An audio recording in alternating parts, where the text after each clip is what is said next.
எல்லாருக்கும் ப்ரொடக்டிவாக இருக்கணும்னு ஆசை இருக்கும். ஆனால் எஸ்பெஷலி ஹவுஸ் ஒய்ஃபாக இருந்தால் வேலை முடிவே இல்லாமல் போயிட்டே இருக்கும். மார்னிங்கில் ஸ்டார்ட் ஆகி வேலை நைட் வரைக்கும் கண்டினியூ ஆகும். ஆனால் ஒரு நாள் முடிஞ்சுமே நம்ம என்ன யோசிப்போன்னா, இன்றைக்கி நான் என்ன அச்சீவ் பண்ணேன் அப்படின்ற ஃபீல் நிறைய பேர் வரும். ஸோ இன்றைக்கி வீடியோவில் பிஸியாக இருந்தாலும் எப்படி ப்ரொடக்டிவாக நம்ம ஃபீல் பண்ணலாம், ஸ்ட்ரெஸ் இல்லாமல் வீட்டை எப்படி மேனேஜ் பண்ணலாம், நம்ம டைமையும் எனர்ஜியும் எப்படி சேவ் பண்ணலாம் அப்படின்னு தான் பார்க்க போகிறோம். ஸோ இந்த வீடியோ ஆக்சுவலி எனக்கு ரீசெண்டாக ரொம்ப அடிக்டாக இருந்தது. ஸோ அந்த வீடியோவை நான் திரும்ப ப்ளே பண்ணி பார்த்துட்டு அப்படியே என்னோடய வேலையை கண்டினியூ பண்ணேன். ஸோ பல பேர் ப்ரொடக்டிவ்னா காலையில் 5 மணிக்கு எழுந்துச்சி ஃபுல் வீடை க்ளீன் பண்ணி 10 ஐட்டம்ஸை சமையல் பண்ணி வச்சுட்டு ஈவினிங் வரைக்கும் நான் ஸ்டாப்பாக வேலை செஞ்சுட்டே இருக்கிறது தான் ப்ரொடக்டிவிட்டின்னு நினைக்கிறீங்க. ஆனால் அது ப்ரொடக்டிவிட்டி இல்லை, அது ஓவர் எக்ஸாஷன்னு சொல்லலாம். ஸோ ரியல் ப்ரொடக்டிவிட்டினா நமக்கு இம்பார்ட்டண்டான வேலையை ஃபஸ்ட்டு முடிக்கிறது, எனர்ஜியை சேவ் பண்ணுறது, மென்டல் பீஸை மெயின்டைன் பண்ணுறது. ஸோ நான் முன்னாடிலாம் எல்லாத்தையும் ஒரே நாளில் பர்ஃபெக்டாக செய்யணும் அப்படின்னு ட்ரை பண்ணுவேன். ஆனால் நாள் முடிஞ்சவொன்னு நான் டயர்ட் மட்டும்தான் ஆவேனே தவிர எனக்குன்ற ஒரு ப்ரையாரிட்டி இல்லாமையே போயிடும் என்னோடய டேயில். ஸோ மைண்டும் காமாக இருக்காது. அதனால நான் ரொம்ப எக்ஸாஸ்ட் தான் ஆனேன். ஸோ மார்னிங் நீங்கள் இதுதாங்க ரொம்ப இம்பார்ட்டன்ட். மார்னிங் ஸ்டார்ட் பண்ணும்போது நீங்கள் எப்படி ஸ்டார்ட் பண்ணுறீங்களோ அன்றைக்கி நாள் ஃபுல்லாக அதில் தான் இருக்குது. ஸோ காலையில் நீங்கள் ஒரு பரபரப்பு நிலைமையில் ஸ்டார்ட் பண்ணிங்கன்னா அந்த நாள் ஃபுல்லாக உங்களுக்கு பரபரப்பாகவே இருக்கும். அதனால் மார்னிங் ஃபஸ்ட்டு நீங்கள் எந்திரிச்சுமே தயவு செஞ்சு அந்த ஃபோனை எடுக்காதீங்க. ஃபோனை மட்டும் அவாய்ட் பண்ணிட்டு சின்ன சின்ன ரொட்டீன்ஸை நீங்கள் ப்ரையாரிட்டியான என்னென்னலாம் நம்மளுக்கு மெயின் அதில் ஒரு லிஸ்ட் போட்டுட்டு அதை ஸ்மூத்தாக காமாக பண்ண ஆரம்பிங்க.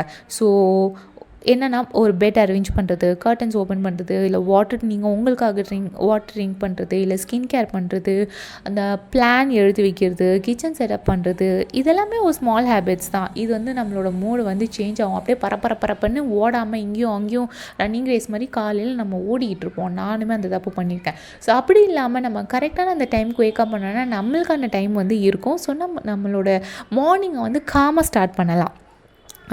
அதே மாதிரி மல்டி டாஸ்கிங் எல்லா டைமும் யூஸ்ஃபுல்லாக இருக்காது. இதுவும் ஒரு பாயிண்ட் முக்கியமானது. ஒரே நேரத்தில் குக் பண்ணுறது, சமையல் பண்ணுறது, ஓடி போய் வாஷிங் மிஷின் பண்ணுறது, ஒரு பக்கம் கால் பேசிக்கிட்டே இருக்குது, ஒரு பக்கம் பசங்களுக்கு சாப்பாடு விட்டுறது, யூடியூப் பார்க்குறது, இதெல்லாம் சேர்ந்தால் நம்மளோட பிரெயின் என்ன ஆகும், ஓவர்லோட் தாங்க ஆகும். ஸோ சம்டைம்ஸ் நம்ம ஒரு வேலையை அதை மட்டுமே பண்ணாலே அதை நம்ம ஸ்பீடாக பண்ணிடலாம், கடன்னு பண்ணிடலாம். இது ஆக்சுவலி நான் என்னோடய ஹஸ்பண்டோட வார்ட்ரோப்பை மடித்து வைக்கிறேன். இது எனக்கு எட்டாது, ஆனால் அவங்க ஹைட்டுக்கு எட்டும். நான் கொஞ்சம் ஷார்ட்டாக இருக்கனால நான் பக்காவாக க்ளீன் பண்ணி அடுக்கி வைப்பேன். ஆனால் அவர் எடுக்கிறேன்னு ஒரு சட்டை போடுறதுக்கு 10 சட்டையை போட்டு பார்த்து கழட்டி வச்சுட்டு அந்த மாதிரி மடித்து வைக்கிறது. திரும்ப நான் சேரை போட்டு ஏறி வைக்கிறது. ஆனால் நான் இவ்வளோ ஒரு இதில் நான் மடிச்சிட்டு இருந்தேன். ஆனால் அந்த பொம்மை இருக்குப்பாங்க, நான் ஃபஸ்ட்டு கல்யாணத்துக்கு முன்னாடி அவருக்கு ஒரு கிஃப்டாக தந்தேன். அது அழகாக அங்கே வார்ட்ரோப்பில் வச்சோமே அப்படியே மைண்ட் காம் ஆகிடுச்சு. இந்த மாதிரி ஏதாவது நம்ம வீட்டில் இந்த மாதிரி ரிமெம்பரன்ஸ் திங்ஸ்லாம் எங்கேயுமே தூக்கி போட்டாதீங்க. அங்கங்கே அந்த பிளேஸில் வைக்கும் போது நம்மளோட மைண்டும் பீஸ்ஃபுல்லாக இருக்கும். சரி, ஓகே, வாங்க டாபிக்குள்ளே போகலாம். ஸோ கிச்சனில் நின்றுட்டுருக்கும் போது இந்த ஷார்ட்ஸ் பார்க்குறது, அந்த ஷார்ட்ஸை பார்த்துக்கிட்டே நம்ம வெங்காயத்தை கட் பண்ணுவோமா, அந்த வெங்காயம் கட் பண்ணுறதுக்கு ஒரு 1 minute 2 minutes தான் ஆகும். ஆனால் அதை 15 நிமிஷமாக அந்த ஷார்ட்ஸை பார்த்துட்டு நம்ம கட் பண்ணிக்கிட்டு இருப்போம். இதெல்லாமே நம்மளுக்கு அப்போ மல்டி டாஸ்கிங் இந்த இடத்துல யூஸ்ஃபுல்லாக இல்லைன்னு தானே நான் சொல்லுவேன். ஸோ மல்டி டாஸ்கிங்கிறது ஒரு ஸ்மார்ட் வேல நீங்கள் பண்ணிக்கலாம். ஸோ அதாவது இப்போ நான் இன்றைக்கி என்ன பண்ணேன்னா, ஃபஸ்ட்டு பிரேக்ஃபாஸ்ட் பண்ணமே இந்த கிச்சனை விட்டு எப்படியாவது வெளியே வந்துடணுன்னு கூடவே நான் லஞ்சையும் சேர்த்து முடிச்சிட்டேன். இது ஸ்மார்ட் திங்கிங் நீங்கள் பண்ணிக்கலாம். ஸோ இது இன்னொரு ரூம்லேருந்து இன்னொரு ரூமுக்கு நீங்கள் அந்த ஷிஃப்ட் ஆகிற வேலை இருக்காது. ஸோ ஒரே நேரத்தில் நீங்கள் பிரேக்ஃபாஸ்ட்டையும் லஞ்சையும் டக்குன்னு முடிச்சிட்டிங்கன்னா அன்றைக்கி அந்த நாள் ஃபுல்லுமே உங்களுக்கு கிச்சன் உள்ள என்ட்ரு ஆகிற வேலையே இருக்காது. அவ்வளோ ஈஸியாக முடிக்கும் வேலை. நான் இன்றைக்கி தான் இதை ட்ரை பண்ணி பார்த்தேன். இது எனக்கு ரொம்பவே பிடிச்சிருந்தது. ஸோ எல்லாமே நம்ம ட்ரை பண்ணி பார்க்குதானுங்க லைஃப்பில். உங்களுக்கு எது செட் ஆகுமோ அதை நீங்கள் பண்ணி பாருங்கள். ஆனால் நான் சொல்கிற ஒரு மெத்தட் நீங்கள் ஃபாலோ பண்ணி பாருங்கள். பிரேக்ஃபாஸ்ட் முடித்த கையோடு அங்கேயே நின்று கிச்சனில் லஞ்சையும் முடிச்சுட்டு வெளியே வாங்க கிச்சனை விட்டு. அன்றைக்கி நாள் ஃபுல்லுமே உங்களுக்கான கேர் பண்ணிக்கலாம். நீங்கள் செல்ஃப் கேர் பண்ணலாம், எக்ஸசைஸ் பண்ணலாம், கிட்ஸோட நம்ம டைம் ஸ்பெண்ட் பண்ணலாம். ஸோ மற்ற க்ளீனிங் வேலை பண்ணலாம்.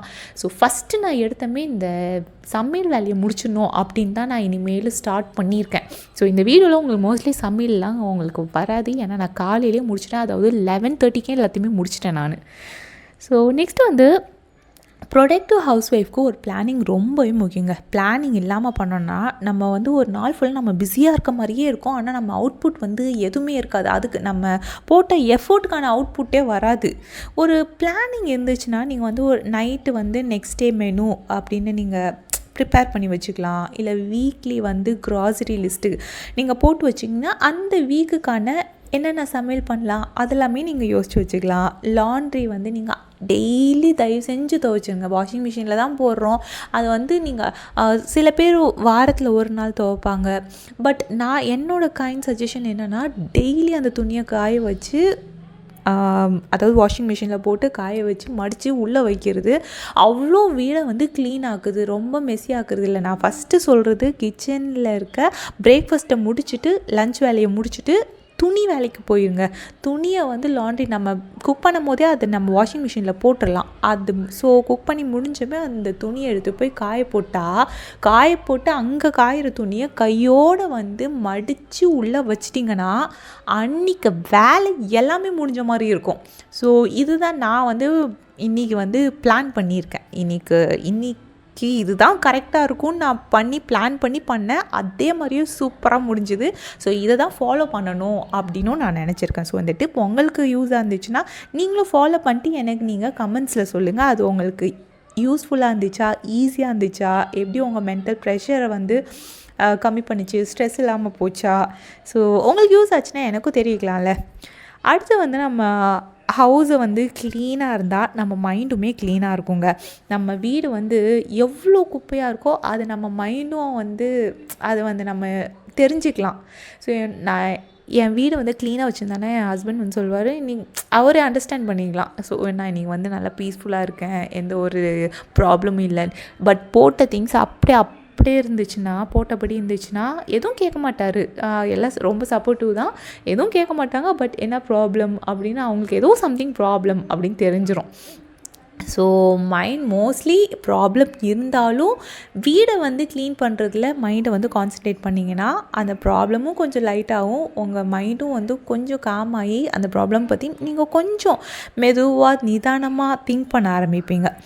ஸோ இதெல்லாம் முடிச்சுட்டு அதனால் நம்ம என்ன பண்ணுறோம், ஃபுல் டே டீப் க்ளீனிங் வேணான்னு சொல்கிறேன். ஃபுல் டே டீப் க்ளீன் பண்ணாமல் குட்டி குட்டியாக மெயின்டைன் பண்ணிக்கோங்க. குட்டி குட்டியாக மெயின்டைன் பண்ணும்போது நம்மளுக்கு நல்லாயிருக்கும் வீடு. அப்பப்போ நம்மளுக்கு ரொம்ப மெஸ்ஸியாக இல்லாமல், அதாவது மார்னிங்கே சிங்க்கை எம்டி பண்ணுறது. ஆக்சுவலி நீங்கள் நைட் பண்ணிங்கன்னா மார்னிங் ரொம்ப ஈஸியாக இருக்கும் உங்களுக்கு. நைட் ஹாலில் ரீசெட் பண்ணுறது, ஒரு 10 மினிட்ஸ் அந்தந்த ரூமை டைடி பண்ணிக்கோங்க, க்ளீன் பண்ணிங்கன்னா உங்களுக்கு ஈஸியாக இருக்கும். ஸோ கவுண்டர் டாப்பை க்ளீனாக வச்சுக்கோங்க. ஒரு நாளில் ஃபுல் வீடை ஷைனிங்காக ஆக்கணுன்ற அவசியம் இல்லைங்க.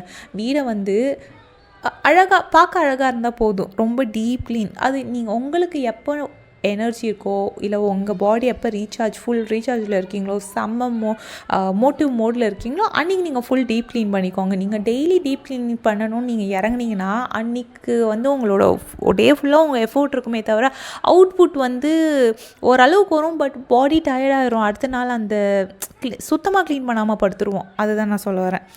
ஸோ இன்னொன்று என்னென்னா, ப்ரொடக்டிவ் பீப்புள் எல்லாத்தையும் டெய்லியும் பண்ண மாட்டாங்க. இந்த பாயிண்ட் ரொம்ப இம்பார்ட்டண்ட் பாயிண்ட்டு. நம்ம சோஷியல் மீடியாவில் பார்த்து ஒரு டே ஃபுல்லாக மோட்டிவேஷன் மோடில் இருக்கணும்னு நினைப்போம்.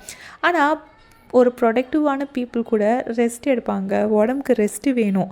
ஸோ இங்கே பாருங்க, நான் இப்போ தான் ஃபுல்லாக சமையல் வேலை முடிஞ்சிச்சு. ஸோ துணி வேலை முடிஞ்சிச்சு. அடுத்து டாய்ஸ் வேலைன்னு சொல்லிட்டு நான் இங்கே அதுதான் ப்ரையாரிட்டி பண்ணியிருக்கேன். மொத்த டாய்ஸையும் அவங்க அதுக்குள்ளே விளையாண்டுருவாங்களா, நம்ம சமையல் இந்த துணிலாம் காய போடும் போது விளையாண்டு முடிச்சுமே அப்போ அந்த டாய்ஸை தூக்கி நம்ம அரேஞ்ச் பண்ணலாம். ஸோ பசங்களையும் கூட சேர்ந்து வாங்க ஹெல்ப் பண்ணுங்கன்னு சொல்லி அவங்களையும் சேர்த்து அரேஞ்ச் பண்ணிகிட்டு இருந்தேன். ஸோ சோஷியல் மீடியாவை பார்த்து நம்ம ஃபுல் டே மோட்டிவேஷன் மோடில் தான் இருக்கிறோம். ஆனால் அந்த மோட்டிவேஷன் கொடுப்பாங்க பாருங்கள், அவங்களுக்கே வந்து பாடி டயர்டாகி ரெஸ்ட் எடுப்பாங்க. பட் நம்ம வந்து என்ன நினச்சிக்கிறோம், அவங்களாம் ரெஸ்ட்டே எடுக்க மாட்டாங்க, அவங்களாம் எப்படி இப்படி எனர்ஜெட்டிக்காக இருக்காங்க, நம்ம மட்டும் ஏன் சோர்வாக இருப்போம், நம்மளும் வேலை செஞ்சுக்கிட்டே இருப்போம், அப்போ தான் நம்ம ப்ரொடக்டிவாக இருப்போம் அப்படின்லாம் நம்ம தப்பாக நினச்சிப்போம். ஸோ ஒரு நாள் லேசியாக இருந்தால் லைஃப் வந்து ஸ்பாயில் ஆகிடாது. நம்ம பாடி டயர்டாக இருந்தால் ரெஸ்ட் எடுக்க தான் செய்யும். அடுத்த நாள் நம்மளுக்கு எனர்ஜி வேணும்ல. ஸோ நம்ம பாடியை நம்ம தான் பார்த்துக்கணும். ஸோ பரவாயில்ல, ரெஸ்ட் எடுத்தாலும் பரவாயில்ல, பாடி டயர்டானாலும் பரவாயில்ல, இட்ஸ் ஓகே, ரீசார்ஜ் பண்ணணும் பாடி. ஸோ அதனால தான் நான் சொல்கிறேன், மொத்தமே ஒரு டீப் க்ளீனிங் டெய்லி எடுக்காதீங்க அப்படின்னு சொல்லிட்டு. அடுத்து அதான் நான் சொல்கிறேன்ல, இந்த எனர்ஜி சேவ் பண்ணுறதும் ஒரு ப்ரொடக்டிவிட்டி தான். ஒரு அன்னெசரி ஒர்க்கை வந்து கொஞ்சம் குறைச்சிக்கோங்க. பாடி டயர்டாக இருக்கும்போது ப்ரையாரிட்டி இல்லாத ஒர்க்கை வந்து நீங்கள் பண்ணணும்னு அவசியம் இல்லை. எல்லா வெசல்லையும் வந்து மொத்தமாக போட்டு வாஷ் பண்ண வேணாம். இதுதான் ஸ்மார்ட்டாக திங்க் பண்ணிக்கோங்க சொல்கிறேன். இப்போ நைட்டே நீங்கள் கொஞ்சம் வாஷ் பண்ணிட்டீங்கன்னா மார்னிங் வந்து கொஞ்சம் சேருமா, அதை நீங்கள் வாஷ் பண்ணி வச்சிடலாம். சமையல் எல்லாமே நீங்கள் காலையிலேயே முடிச்சிட்டிங்கன்னா, லஞ்சு எல்லாமே முடிச்சிட்டிங்கன்னா, காலையிலேயே ஃபுல் பாத்திரம் நீங்கள் விலைக்கு முடிச்சிடுவீங்களே. அதுக்கப்புறம் உங்களுக்கு பாத்திரம் ரொம்ப விழாது. அப்புறம் சாப்பிட்டு விழுற பாத்திரமே டக்குன்னு விலைக்கு வச்சிடலாம். அப்போ நைட் விழாது. நைட்டு டின்னருக்கு அப்புறம் ஒரு 2-3 தட்டு விழுமா, அதை டக்குன்னு வாஷ் பண்ணி வச்சுருங்க. அப்படி இருக்கும்போது உங்களுக்கு சிங்கில் பாத்திரமே விழாது. ஸோ சிம்பிள் மீல்ஸ் வந்து பிளான் பண்ணிக்கோங்க. என்றைக்கு உங்களுக்கு எனர்ஜி இருக்கோ ஓகே, விதவிதமாக நீங்கள் சமைக்க முடியும்னா சமைக்கலாம்.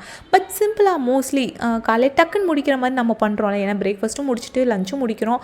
டக்குன்னு ஒரு ஈஸியாக ஹெல்த்தியாக அந்த மாதிரி பண்ணிக்கலாம். அதனால நம்ம டயர்டாகி வகை வகையாக செஞ்சுட்டு ஒரு நாள் அடுத்த நாள் வந்து போய் ஹோட்டலில் போய் வாங்காமல் அந்த மாதிரி ஒரு மூட் ஷிஃப்ட்டுக்கு போகாமல் இருப்போம்ல, அதனால சொல்கிறேன். ஸோ சில டைம் நம்ம வீடியோ வந்து அந்த 5 ஸ்டார் ஹோட்டல் மாதிரி நம்ம மெயின்டைன் பண்ணணும்லாம் திடீர்னுலாம் நினைப்போம். ஆனால் நம்ம அது எப்படிங்க ப்ராக்டிக்கலாக யோசிச்சு பாருங்கள். ஒரு ஃபேமிலி மெம்பர்ஸ் அத்தனை பேர் இருக்காங்க, பசங்க அத்தனை பேர் இருக்காங்க. அப்படி இருக்கும்போது வீடை வந்து ஹோட்டல் மாதிரி மெயின்டைன் பண்ணணும்னு நினச்சா அது சாத்தியமா? எனக்கு தெரியல. எனக்கு பசங்க இருக்கனால அது நான் என்ன சொல்கிறது, ஒரு 5 ஸ்டார் ரேஞ்ச் அளவுக்குலாம் என்னால் அரேஞ்ச் பண்ண முடியாது. ஏன்னா நான் இப்போ வந்து கிச்சன் க்ளீன் பண்ணிட்டு ஹால் க்ளீன் பண்ணிட்டு அப்படி போனேன்னா அடுத்த நிமிஷமே பார்த்தா அங்கே பெட்ரூமில் டாய்ஸ் கிடக்கும். நான் அதை எடுத்துகிட்டு வந்து இங்கே வருதுக்குள்ளே இங்கே சாப்பாடில் ஏதாவது சாப்பிட்டு இங்கே கீழே கொட்டி வச்சுருப்பாங்க. அப்போ தான் க்ளீன் பண்ணி மாப் பண்ணிட்டு போவேன். ஸோ இதெல்லாம் வந்து நார்மல். இதெல்லாம் பார்த்து நம்ம ஸ்ட்ரெஸ் ஆக முடியாது. ஸோ ரொம்ப எக்ஸ்பெக்டேஷன்ஸ் வச்சுக்காதீங்க. அதனால டிசப்பாயின்மெண்ட்ஸ் தான் ஆகும் நம்மளுக்கு. ஸோ அதனால் ப்ரெஷர் ஆகும், ஸ்ட்ரெஸ் ஆகும். ஜஸ்ட் லைஃப்பை ஜாலியாக என்ஜாய் பண்ணுங்கள். அது ஒரு கோ வித் த ஃப்ளோ அப்படின்னு சொல்கிறேன் நான். எதையும் ரொம்ப பெருசாக என்ன சொல்கிறது, ரொம்ப பெருசாக இதெல்லாம் ஒரு சின்ன சின்ன விஷயம். இதெல்லாம் நம்ம வாழ்க்கையில் பார்க்க வேண்டியது எவ்வளவோ இருக்குது. ப்ராப்ளம்ஸ், பெரிய பெரிய ப்ராப்ளம்ஸு. அதுக்கே டைம் இல்லை நம்ம யோசிக்குது. அதை விட்டுட்டு நீங்கள் இதெல்லாம் யோசிச்சுட்டு இருந்தீங்கன்னா இன்னும் நம்ம அதெல்லாம் பெரிய பெரிய ப்ராப்ளம்ஸ் நீங்கள் எப்படி அதெல்லாம் ஹேண்டில் பண்ண முடியும்? ஸோ கொஞ்சம் லைஃப்பை வந்து ஜாலியாக என்ஜாய் பண்ணுங்கள். லைஃப் இருக்குது, நம்மளுக்கு ஒரு லைஃப் தான். ஸோ அப்படி இருக்கும்போது அதை நம்ம ஜாலியாக எடுத்துகிட்டு போகலாமே, அவ்வளோதான். ஸோ ஃபோன் டிஸ்ட்ராக்ஷன் இருக்குது பாருங்கள், அது தாங்க நம்மளுக்கு ஒரு பிக்கஸ்ட்டு ப்ராப்ளம். 5 நிமிஷம் ரீல்ஸ் பார்க்கலான்னு சொல்லிட்டு ஓப்பன் பண்ணுவோம். ஆனால் டைமை நிமிர்ந்து பார்க்கும்போது 45 மினிட்ஸ் ஆகிருக்கும், 1 ஹவர் ஆகும். ஒரு ஒர்க்கை வந்து நான் காலையில் ஸ்டார்ட் பண்ணேன்னா, இப்போ ஃபஸ்ட்டில் என்ன பண்ணுவேன், 8 மணிக்கு நான் ஃபோனை ஸ்டார்ட் பண்ணேன்னா இப்போ தானே ஸ்கூல்லாம் பசங்களுக்கு வந்து ஸ்கூல் கிளம்பிட்டாங்களா அப்படின்னு சொல்லிட்டு கொஞ்சம் நேரம் உட்காந்து ரீல்ஸை பார்த்துட்டே இருப்போம். யூடியூப் பார்த்துக்கிட்டே இருப்போம். ஸ்கூலுக்கு அனுப்பிச்சிட்டு, ஏன்னா நம்ம பிரேக்ஃபாஸ்ட் பண்ணிவிட்டு எல்லாம் அமிச்சோம் அப்படின்ற ஒரு மைண்ட் செட் வந்திருக்கும். மைண்டு நம்மளை அப்படி ப்ரிப்பேர் பண்ணி வச்சுருக்கோம். இப்போ தானே இவ்வளோ வேலை பார்த்தேன், கொஞ்ச நேரம் உட்காந்து ஃபோனை பாரு அப்படின்னு தான் தோணும். நான் வந்து உட்காந்து பார்ப்பேன் பாருங்கள். பார்த்தா 10 மணி ஆயிருக்கும். 8 மணிக்கு ஸ்டார்ட் ஆகி 10 மணி 11 மணி ஆயிருக்கும். ஆனால் அந்த 8 மணிலேருந்து 11 மணிக்கு நான் இன்றைக்கி என்ன பண்ணேன், என்னோடய பிரேக்ஃபாஸ்ட் முடிச்சு லஞ்ச் முடிச்சு என்னோடய துணி எல்லாத்தையும் காய கூட போட்டேன். அப்போ மொத்த வேலையும் 11:30 முடிஞ்சிச்சு. அப்போ அந்த ஃபோன் பார்க்குற டைமில் இவ்வளோ மொத்த வேலை பண்ணும்போது இந்த ஃபஸ்ட்டு எடுத்துமே இந்த காலையில் இந்த ஃபோனை நோண்டவே செய்யாதீங்க. நீங்கள் மொத்த வேலையை முடிச்சுட்டு அதுக்கப்புறம் ஜாலியாக படுத்துட்டு ஃபோன் பார்க்கலாம் அப்படின்னு நினைங்க. நம்ம அப்போ கூட நம்மளுக்கு அந்த டைம் வந்து ஃபோன் பார்க்குறதுக்கு மைண்டு போயிடாது. கொஞ்ச நேரம் நம்மளுக்கு தூங்கணும்னு தோணும், இல்லை நம்ம செல்ஃப் கேர் பண்ணணும்னு தோணும். அந்த மாதிரி கன்ஃபார்மாக நம்ம மைண்ட் வந்து டிஸ்ட்ராக்ட் ஆகிட்டே இருக்கும் எதுலையாவது. இந்த மாதிரி ஃபோனில் தயவு செஞ்சு போட்டு மைண்டை வந்து இது பண்ணிக்காதீங்க, டைம் வேஸ்ட் பண்ணாதீங்க. அது டைம் ஒன்ஸ் போயிடுச்சுன்னா, அந்த 8 மணிலேருந்து 11:30 மணி கடந்து போயிடுச்சுன்னா திரும்ப அந்த டைம் நம்ம ஓடி பிடிக்கவே முடியாது. ஸோ க்ளீனிங் டைம் அப்போது இல்லை அந்த டைம் அப்போல்லாம் நீங்கள் மியூசிக் வந்து போடுங்க. எல்லாருமே என் காதில் வந்து மியூசிக் ஓடிட்டே தான் இருக்கும். ஏன்னா ரொம்ப சைலண்ட்டாக இருந்தேன்னா நான் ஏதோ பெரிய வேலை பண்ணுறேன் அப்படின்ற மாதிரி எனக்கு தோட்டு. ஸோ அதனால் எப்போவுமே நான் காதில் வந்து ஹெட்ஃபோன் போட்டு அந்த பாட்டு ஏதாவது ஒரு நல்ல சாங்ஸ் எல்லாம் போட்டு கேட்டுக்கிட்டே தான் இருப்பேன். ஸோ வேலை செய்கிறதும் தெரியாது. ஸோ எல்லா வேலையும் வேலையும் இன்னொரு முக்கியமான விஷயம், தயவு செஞ்சு கம்பேர் பண்ணிக்காதீங்க உங்கள் லைஃப்பை. இந்த ப்ரொடக்டிவிட்டியை அவங்க இப்படி இருக்காங்க, இன்ஸ்டாகிராம் ரூட்டீன்ஸ் எல்லாம் பார்த்துட்டு மற்றவங்களோட அவங்க லைஃப் பர்ஃபெக்டாக இருக்குது போல், ஆனால் கேமராவுக்கு வெளியே என்ன நடக்குதுன்னே யாருமே அவங்களோட ஸ்ட்ரகிள்ஸை காட்ட மாட்டாங்க. அந்த ஜஸ்ட் அந்த 1 செகண்ட் இந்த ஸ்டோரிஸ்லாம் பார்த்துட்டு உங்கள் லைஃப்பை நீங்கள் டிசைட் பண்ணிக்காதீங்க. அவங்க மார்னிங் 5 AM ரொட்டீன் பார்த்து நீங்கள் கில்ட் பண்ணணுன்ற அவசியம் இல்லை. உங்கள் லைஃப் ஸ்டைலுக்கு செட் ஆகிற ரொட்டீன்ஸை செட் பண்ணுங்கள். அதுதான் பெஸ்ட். ஹவுஸ் ஒய்ஃப் ஒர்க்குக்கு லீவ் கிடையாது, சேலரி கிடையாது, அப்ரிசியேஷன் கூட சில டைம் கிடையாது. ஆனால் ஒரு வீட்டை ஸ்மூத்தாக நடக்கிறதுக்கு நம்மளுக்கு கையில் ஒரு பெரிய ரெஸ்பான்சிபிலிட்டி இருக்குங்க.